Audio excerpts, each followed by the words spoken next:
Percaya kepada hari akhir adalah rukun iman yang kelima. Ini adalah keyakinan yang wajib ada di dalam hati setiap muslim. Kita semua percaya bahwa dunia ini tidak akan selamanya ada. Suatu saat nanti atas kehendak Allah Subhanahu wa Ta'ala, alam semesta ini akan berakhir. Peristiwa besar ini disebut hari kiamat. Namun, sebelum hari itu tiba, Allah dengan kasih sayangnya memberikan kita petunjuk. Petunjuk ini disebut sebagai tanda-tanda akhir zaman. Tanda-tanda ini bukanlah untuk menakut-nakuti kita, melainkan sebagai pengingat. Pengingat agar kita tidak terlalu sibuk dengan urusan dunia yang fana. Pengingat agar kita senantiasa kembali ke jalan yang lurus. Tanda-tanda ini terbagi menjadi dua, yaitu tanda-tanda kecil dan tanda-tanda besar. Tanda-tanda kecil sudah banyak kita saksikan di sekitar kita. Misalnya, ilmu agama mulai dicabut, perzinaan merajalela, orang-orang berlomba-lomba membangun gedung yang tinggi, dan waktu terasa berjalan begitu cepat. Semua ini adalah peringatan awal dari Allah. Seperti lampu kuning di persimpangan jalan, Ia memberi isyarat agar kita lebih berhati-hati. Tanda-tanda ini mengajak kita untuk bertanya pada diri sendiri, sudah cukupkah bekal yang kita siapkan? Sudah benarkah jalan yang kita tempuh selama ini? Ini adalah momen untuk introspeksi, bukan untuk berputus asa. Setelah tanda-tanda kecil, akan datang tanda-tanda besar. Ini adalah peristiwa-peristiwa luar biasa yang menandakan kiamat sudah sangat dekat. Di antaranya adalah munculnya Dajjal, turunnya Nabi Isa alaihissalam, keluarnya Yajuj dan Majuj, serta terbitnya matahari dari arah barat. Di antara rangkaian peristiwa besar ini, ada satu kejadian yang penuh dengan rahmat khusus untuk orang-orang beriman. Kejadian ini bukanlah azab atau bencana yang menakutkan, melainkan sebuah anugerah. Sebuah peristiwa yang menunjukkan betapa besar kasih sayang Allah kepada hamba-hambanya yang saleh, bahkan di saat-saat paling genting sekalipun. Peristiwa itu adalah datangnya sebuah angin yang sangat lembut. Angin ini berbeda dari angin biasa yang kita rasakan setiap hari. Ia datang bukan untuk merusak atau membawa bencana. Sebaliknya, ia datang dengan membawa kedamaian. Angin ini adalah salah satu tanda besar yang akan terjadi menjelang detik-detik terakhir kehidupan di muka bumi. Ia menjadi pembeda antara orang yang hatinya dipenuhi iman dengan orang yang lalai. Memahami tanda ini membantu kita melihat gambaran besar dari skenario akhir zaman yang telah dijelaskan oleh Rasulullah Sallallahu Alaihi Wasallam sebagai sebuah perjalanan yang akan berakhir dengan keadilan dari Allah Subhanahu wa Ta'ala.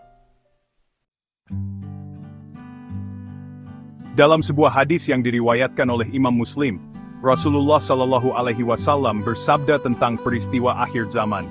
Beliau menceritakan tentang munculnya Dajjal, kemudian turunnya Nabi Isa alaihi salam yang akan membunuhnya.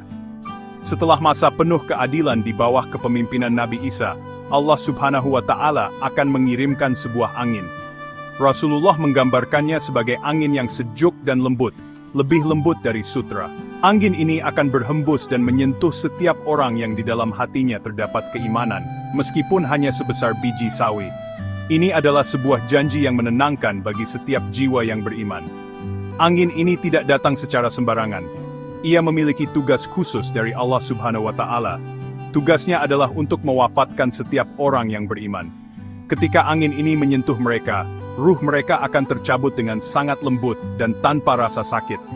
Bayangkan, di tengah huru-hara akhir zaman yang begitu dahsyat, orang-orang beriman justru dijemput dengan cara yang paling terhormat dan penuh kasih sayang. Ini adalah bukti bahwa Allah tidak akan pernah menyia-nyiakan hambanya. Allah tidak ingin orang-orang yang mencintainya menyaksikan kengerian puncak dari hari kiamat. Mereka diselamatkan terlebih dahulu sebelum peristiwa paling dahsyat itu terjadi. Lalu apa yang terjadi setelah semua orang beriman diwafatkan? Setelah angin lembut itu menyelesaikan tugasnya, yang tersisa di muka bumi hanyalah seburuk-buruknya manusia. Mereka adalah orang-orang yang tidak lagi mengenal kebaikan dan tidak pernah mengucapkan nama Allah. Mereka adalah orang-orang yang hidupnya hanya diisi dengan kemaksiatan dan kelalaian. Kehidupan mereka digambarkan seperti binatang, tanpa aturan dan tanpa rasa malu. Pada saat itulah, ketika tidak ada lagi satu pun orang yang mengingat Allah, kengerian hari kiamat yang sesungguhnya akan ditimpakan kepada mereka. Kisah tentang angin lembut ini memberikan kita sebuah pelajaran yang sangat berharga. Pelajaran tentang pentingnya menjaga iman di dalam hati. Iman, meskipun hanya sekecil biji sawi, ternyata memiliki nilai yang luar biasa di sisi Allah. Iman itulah yang akan menjadi tiket keselamatan kita dari fitnah terbesar dan huru-hara terburuk di akhir zaman. Maka, jangan pernah meremehkan sekecil apapun keimanan yang ada di dalam dada kita. Justru, kita harus senantiasa merawatnya, memupuknya dengan amal saleh, dan menjaganya dari segala hal yang dapat merusaknya hingga akhir hayat kita. Kita mungkin bertanya, mengapa kematian disebut sebagai sebuah rahmat atau anugerah? Bukankah kematian adalah sesuatu yang menyedihkan? Jawabannya terletak pada konteks kapan peristiwa ini terjadi. Angin lembut ini datang pada saat dunia sudah dipenuhi dengan kerusakan dan fitnah yang tak tertahankan. Ia datang untuk menyelamatkan orang-orang beriman dari menyaksikan hal-hal yang lebih buruk. Allah Subhanahu wa Ta'ala, dengan rahmatnya, tidak ingin hamba-hambanya yang saleh merasakan penderitaan dan kengerian dari kehancuran total alam semesta. Ini adalah bentuk perlindungan dan kasih sayang yang tiada tara dari Sang Pencipta. Coba kita bandingkan. Orang-orang beriman diwafatkan dengan sentuhan angin yang lebih lembut dari sutra, tanpa rasa sakit sedikit pun. Mereka dijemput dalam keadaan damai. Sementara itu, orang-orang yang tersisa, yaitu manusia-manusia terburuk, akan menghadapi azab yang sangat pedih. Mereka akan menyaksikan dark sky with dramatic clouds, time-lapse of sky beginning to split at sunset, storm approaching horizon, Atsen, Stok. Langit terbelah, gunung-gunung hancur lebur seperti kapas yang diterbangkan, dan bumi diguncangkan sehebat-hebatnya.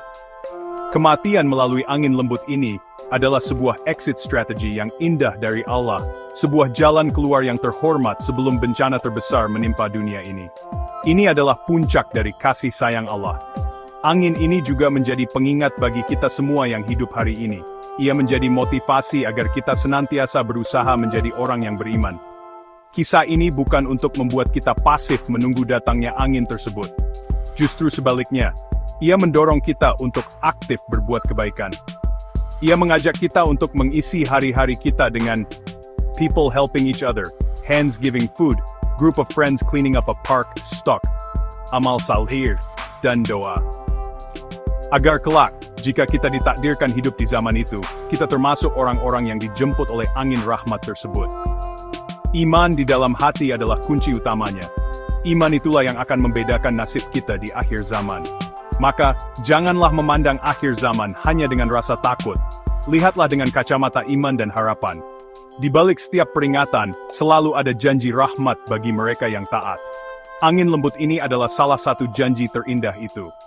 Ia adalah pesan bahwa sesulit apapun zaman yang kita hadapi, pertolongan Allah selalu dekat bagi hambanya yang beriman. Fokus kita seharusnya bukan pada kapan kiamat akan terjadi, tetapi pada bagaimana kita mempersiapkan diri untuk menjadi bagian dari orang-orang yang diselamatkan oleh rahmatnya, kapanpun ajal menjemput kita nanti. Mendengar tentang tanda-tanda akhir zaman, termasuk angin lembut kematian, seharusnya tidak membuat kita cemas berlebihan. Sebaliknya, ini harus menjadi pemicu semangat untuk memperbaiki diri. Persiapan terbaik bukanlah dengan membangun bunker atau menimbun makanan. Persiapan terbaik adalah dengan membangun ketakwaan di dalam hati. Mulailah dari hal-hal yang sederhana. Perbaiki salat kita, karena salat adalah tiang agama. Usahakan untuk selalu salat tepat waktu dan dengan khusyuk. Salat adalah hubungan langsung kita dengan Allah, dan inilah benteng pertama kita dalam menghadapi segala fitnah. Selanjutnya, perbanyaklah berbuat kebaikan kepada sesama. Jangan pernah meremehkan perbuatan baik sekecil apapun. Sebuah senyuman kepada saudara kita adalah sedekah. Membantu orang tua kita adalah jihad. Menyingkirkan duri dari jalan adalah cabang dari iman. Semua kebaikan ini akan menjadi saksi dan penolong kita di hari akhir. Jaga lisan kita dari perkataan yang menyakitkan. Jaga tangan kita dari perbuatan yang merugikan. Dan jaga hati kita dari penyakit sombong, iri, dan dengki. Isi hati kita dengan cinta kepada Allah, Rasul-Nya, dan sesama manusia. Jangan lupakan Al-Quran. Bacalah ia setiap hari, meskipun hanya 1 atau 2 ayat. Usahakan untuk memahami maknanya dan mengamalkan isinya. Al-Quran adalah petunjuk hidup dan akan menjadi cahaya bagi kita di dunia dan di akhirat. Ia adalah penenang jiwa di saat gelisah dan penunjuk jalan di saat kita tersesat. Dengan senantiasa dekat dengan Al-Quran, hati kita akan menjadi lebih kuat untuk menghadapi berbagai macam godaan dan tantangan zaman yang semakin berat. Ia adalah bekal terbaik yang tidak akan pernah lekang oleh waktu, menjadi teman setia kita hingga yaumul akhir. Akhir kata, marilah kita memandang masa depan dengan optimisme seorang mukmin. Kita tidak tahu kapan hari akhir akan tiba, dan itu adalah rahasia Allah. Tugas kita bukanlah menebak-nebak, melainkan mempersiapkan diri sebaik mungkin. Teruslah belajar, teruslah beribadah, dan teruslah menyebarkan kebaikan. Mari kita berdoa agar Allah senantiasa menjaga iman di dalam hati kita sampai hembusan napas terakhir. Semoga kita semua, keluarga kita, dan seluruh umat Islam, termasuk ke dalam golongan orang-orang yang akan merasakan lembutnya angin rahmat dari Allah Subhanahu wa Ta'ala. Amin ya Rabbal Alamin.